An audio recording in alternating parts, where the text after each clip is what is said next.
নমস্কার বন্ধুরা, কেমন আছো সবাই? আশা করি সবাই ভালো আছো। আমিও ভালো আছি। আমি মনিকা বর্ধমান জেলা থেকে তোমাদের সামনে নিয়ে চলে এলাম নিত্যদিনের নতুন একটি ব্লগ। আশা করছি আজকের ব্লগটিও তোমাদের ভালো লাগবে। যদি ব্লগটি ভালো লেগে থাকে তাহলে চ্যানেলটি সাবস্ক্রাইব আর একটি লাইক দিয়ে আমার পাশে থেকো। তো এখন বাজে সকাল 6:30। আমি ঘুম থেকে উঠে গেছি। আর আজকে মোনা তো এখনো ঘুম থেকে উঠেনি। চলো কিছু কাজ চটপট করে বাগিয়ে নি। আর কালকে তো শাশুড়ি মা ব্লাড টেস্ট করতে গিয়েছিল, আজকে রিপোর্ট নিয়ে ডাক্তার দেখানোর ডেট আছে। চলো তোমাদের সাথে সবকিছু শেয়ার করবো ডাক্তারে কি বললো।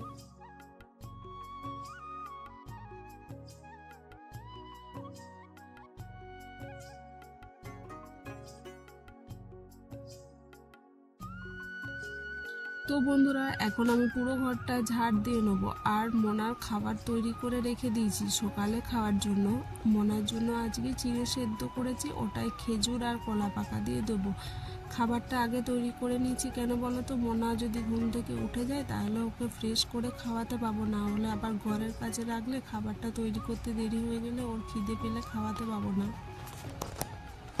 রুমগুলো কিন্তু আগেই আমি ঝাড় দিয়ে বার করে নিয়েছিলাম আর সিঁড়িটাও ঝেঁটিয়ে নিয়ে চলে এসেছিলাম। তারপরে যখন ডাইনিংটা ঝেঁটেছিলাম তখন ক্যামেরাটা অন করেছিলাম। তারপর দেখো এই নিচেটাও ভালো করে ঝেঁটিয়ে নিচ্ছি।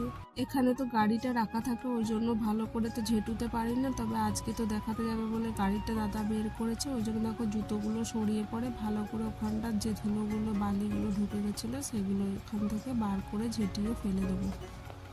আর জানো তো, যখন সকালে ঘুম থেকে উঠলাম তখন টিপটাপ করে বৃষ্টি পড়ছিল। আর এখন দেখো রোদ দিয়েছে, মানে বেশি রোদ দেয়নি তবে হালকা রোদ দিয়েছে। দেখে মনে হচ্ছে মেঘটা ছাড়িয়ে গেল, কিন্তু আবার তখনই না মেঘ করে দিচ্ছে। তো আমার তো এইখানটা ঝেঁটানো হয়ে গেল। এরপর যে বাইরেটা আছে ওইখানটা ভালো করে ঝেঁটিয়ে পরিষ্কার করে দেবো। তারপর যখন ঘর মুছবো জল ঢেলে ধুয়ে দেবো। একটা বালতির মধ্যে সাবান গুঁড়িতে আর জলেতে গুলছি মোনার কটা জামা কাপড় আছে, একটুখানি ভিজিয়ে রাখবো। তারপরে যখন আমি জামা ছাড়বো না তখন একেবারে কেচে ছাদে গিয়ে মিলে দেবো। রোদের তো ভরসা। তো বন্ধুরা, এখন বাজে সকাল 9টা। আমার সব বাসি কাজ করা হয়ে গেছে। তারপর দেখো বাসি জামাটা ছেড়ে নিয়েছি আর সাথে কিছু মোনার জামা প্যান্ট ছিল কাচার জন্য, সেগুলো কেচে একবারে ছাদে মিলে দিয়েছি। আজকে জানো তো সেরকম ভালো রোদ দেয়নি, হালকা হালকা রোদ উঠেছে।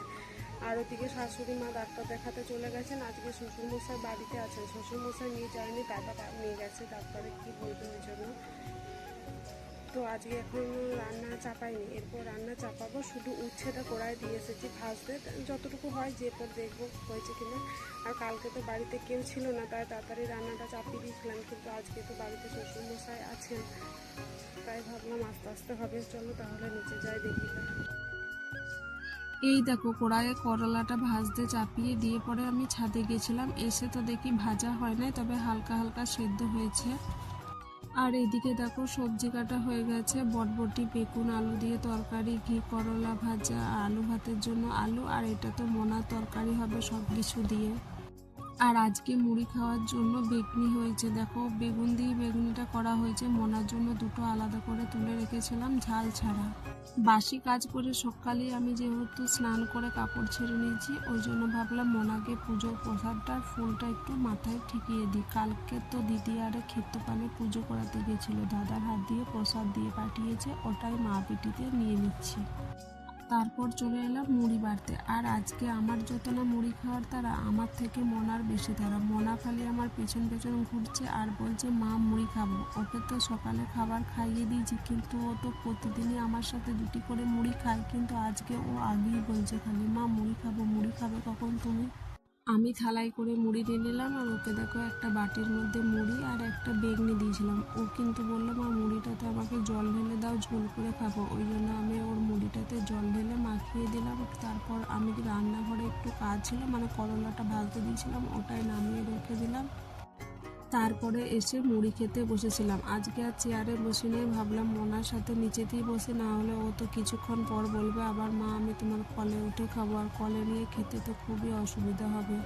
মোনা দাদু বাইরে গিয়েছিল, ঘরকে এলো। আর কালকে জানো তো মোনার জন্য দাদু মন্ডা এনেছিল, কালকে একটা দিয়েছিল সেটা খায়নি, গোটাই ছড়িয়ে দিয়েছিল। দিয়ে আজকে এখন বলছে মুড়ির সাথে একটা মন্ডা খাবি কি, দেবো? বলছে হ্যাঁ দাও।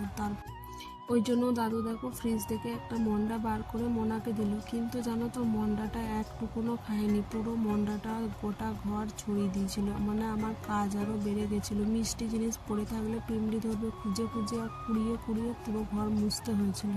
এদিকে তো আমি খেতে বসে পড়েছিলাম, ওই জন্য বাবা দেখো নিজেই মুড়ি বেড়ে পড়ে মুড়ি নিয়ে খেতে বসেছিল। আজকে মোনা মুড়ি খাবো বলছিল ঠিকই, কিন্তু বাটিতে দেওয়া একটা মুড়িও খায় না, শুধু ফেলছে আর জল ঢেলে ঢেলে ঝোল করছে, তো আর দিয়ে আমার পাতে যেন তুলে দিচ্ছে, একটা মুড়িও খায় না। খালি মুড়ির সাথে আমি পেঁয়াজ নিয়েছিলাম, ওই পেঁয়াজটা খালি শুধু খেয়ে নিচ্ছে। পেঁয়াজ খেতে যে ওর কি ভালো লাগে আমি বুঝতেই পারি না। ঝাল লাগার তো কথা বলো, কিন্তু ওর যেন তো ঝাল লাগবে না। আমাকে যদি মুড়ির সাথে পেঁয়াজ খেতে দেখেছে, তার মানে ওকেও মুড়ির সাথে পেঁয়াজ নিতে হবে। 1-2 দিন তো আমি ওর জন্য নিই না। মুড়ি খাওয়া হয়ে গেছিলো, মোনা তো মুড়ি খায় নাই, ওকে হাত মুখগুলো ধুয়ে দিয়েছিলাম, তারপর ওইখানটা পরিষ্কার করে মুছে দিয়েছিলাম।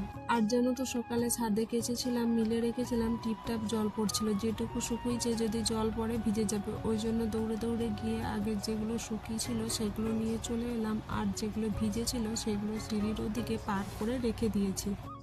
সারা দিনে কতবার যে ছাদে যেতে হচ্ছে এখন তার ঠিক নেই, এখনই রোদ দিচ্ছে আবার এখনই জল নামিয়ে দিচ্ছে জানো। আর দেখো এদিকে আমি তরকারিটা চাপিয়ে দিয়েছিলাম, তরকারিটা হয়ে গেছে, ওই জন্য নামিয়ে রেখে দিচ্ছি। আর জানো তো কালকে তোমাদেরকে দেখিয়েছিলাম, কাল নয় পরশু দিনের ভিডিওতে কয়েকটা লাঠা মাছ ছিল জানো, সেগুলোই আজকে বেছে দিয়ে গেছে শাশুড়ি মা। ওগুলো জানো তো ভাজতে আমি ভুলে গেছিলাম, ভেতরে ঢোকানো ছিল, তারপর তরকারিটা রাখতে গিয়ে চোখে পড়লো, তারপর দেখো মাছগুলো ভালো করে ভেজে নিচ্ছি। আজকে আর মাছগুলো কিছু করব না, ভাজাই থাকবে, বেশি মাছ নয়ও, কয়েকটাই রয়েছে। মাছগুলো ভাজা হয়ে গেছিলো, তারপর দেখো থালাই করে নামিয়ে রেখে দিচ্ছি। আর জানো তো শ্বশুরমশাই বলছিল আজকে মাছ। আচ্ছা আমার প্রিয় বন্ধুরা, তোমরা কমেন্টে বলো তো কে মাছ খেতে ভালোবাসো না বেশি ডিম খেতে ভালো লাগে।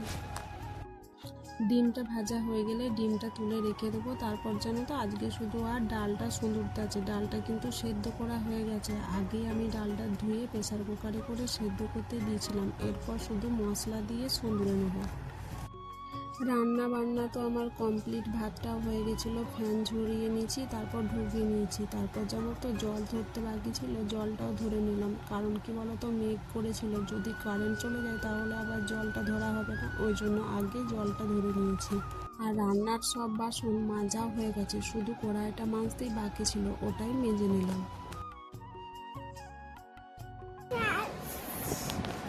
কি বলবো মা,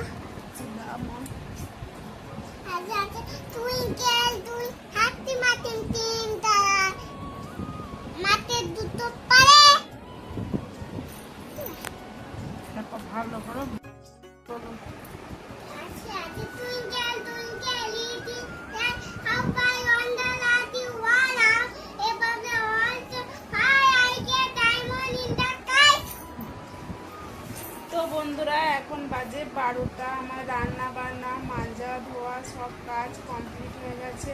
এরপর তো মোনাকে খাওয়াবো, কিন্তু অনেক কাজ করার পর জন্য তো হাঁপিয়ে যাচ্ছে, তাই ভাবলাম একটু রেস্ট করি, তারপরে আবার শুরু করব। আর আজকে বাড়িতে বিকালবেলায় সবার জন্য ভুট্টা পড়েছিলাম, ওটাই দেখো মোনা একটা নিয়ে হাতে করে খেতে বসেছে, কিন্তু জানো তো ও খেতে পারছিল না। এরপর তোমাদেরকে বলি আজকে ডাক্তারের শাশুড়ি মাকে কি বললো জানো তো, আজকে কিছুই বলে নাই, আবার কিছু টেস্ট দিয়েছে, সেগুলো করিয়ে পরে রিপোর্ট এলে একবারে সব রিপোর্ট নিয়ে আরেকবার দেখাতে যেতে বলেছে। তো কিছুদিন পর টেস্ট করানোর ডেট দিয়েছে, তখন টেস্ট হবে, রিপোর্ট আসুক তারপর দেখানো হবে আবার।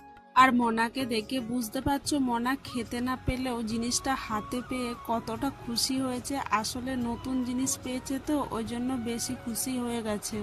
এতক্ষণ আমার কাছেই বসেছিল, তারপর দেখো বাইরে দিকে যাচ্ছে সবাইকে দেখানোর জন্য। প্রতিদিন মনাকে রাত্রেবেলাতে দুধ রুটি দিই, কিন্তু আজকে মনা আবদার করেছে ডাল আর রুটি খাবে, তাই দেখো ডাল আর রুটি করেছি মনার জন্য। তো বন্ধুরা আজকের ব্লগটি এখানেই শেষ করছি, আর এখনো পর্যন্ত আমার ব্লগটি যারা দেখছো তাদেরকে অসংখ্য ধন্যবাদ। কালকে দেখা হবে আপনাদের সাথে আমার নিত্যদিনের নতুন ব্লগ নিয়ে। সবাই ভালো থাকবেন, সুস্থ থাকবেন, টাটা।